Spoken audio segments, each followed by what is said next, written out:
kwentong ito ay tungkol kay Junjun at ang mahiwagang punong kahoy. Si Junjun ay isang batang mahilig maglaro sa bukirin. Araw-araw siyang tumatakbo at umaakyat sa mga puno kasama ng kanyang mga kaibigan. Isang araw, natuklasan niya ang isang punong mas mataas kaysa sa lahat at kumikislap ang mga dahon nito na parang ginto. Habang umaakyat, may nahulog na buto mula sa puno. Kumikislap ito at naramdaman ni Junjun na may kapangyarihan itong magbigay buhay. Sinubukan ni Junjun itanim ang buto sa lupa.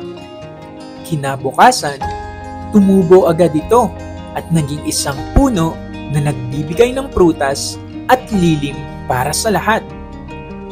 Hindi lang siya kumain ng prutas, kundi ibinahagi niya ito sa kanyang mga kaibigan at kapitbahay.